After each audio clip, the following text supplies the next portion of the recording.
অন্ধের মতো কখনো কাউরে ভালোবাসিস না বন্ধু, কখনো করিস না কারোর জন্য এত চিন্তা, কখনো মানা করিস না ওই মানুষটার অশ্লীল কাতর করতে, কখনোই মানা করিস না এখানে যাও না ওখানে যাও না। এই দুনিয়াতে মানুষ ওই মানুষটারই কদর করে যে কিনা তারা সবসময় পায়ের জুতার সমান মূল্যায়ন করে না, সবসময় শুধু ফায়দা উঠানোর চেষ্টা করে। যদি বিশ্বাস না করো তাহলে নিজের মা বাবার দিকে একটু তাকায়ও। প্রত্যেকটা মা বাবাই তার ছেলে মেয়েদের জন্য কতটুকু চিন্তা করে, কখন কি লাগবো না লাগবো, কোন জিনিসে তার কষ্ট হবে, কোন জিনিসে অসুবিধা, সবকিছুর নজর রাখে। তারপরে কিন্তু ছেলে মেয়েগুলা ঠিক মতো মা বাবার কলগুলোই রিসিভ করে না।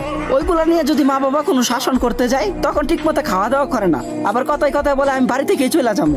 আবার ওই ছেলে মেয়েগুলোই যখন কোনো অপরিচিত কাউরে ভালোবাসে কিংবা মন দেয় তখন তারা প্রমাণ দেওয়ার জন্য নিজের জানটা পর্যন্ত দিয়ে দিতে চায়। আর এমনটাই কেন হয় বলতে পারবা?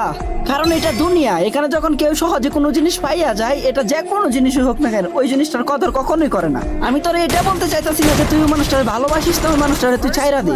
হ্যাঁ, তুই তারে ভালোবাস, সমস্যা নাই, দরকার হয় দুনিয়ার সব সুখ আইনা তারে দে, কিন্তু বন্ধু কখনো নিজের দুর্বলতার কথা তার কাছে শেয়ার করবি না। তুই তোর পছন্দের মানুষের ওই জিনিসটা কখনোই বুঝতে দিবি না যে ওই মানুষটারে ছাড়া তুই বাঁচতে পারবি না। আর যদি কখনো ওই মানুষটা বুঝা যায় যে তুই তারে ছাড়া বাঁচতেই পারবি না, তাহলে কসম ওই মানুষটা তোরে কখনোই বাঁচতে দিব না।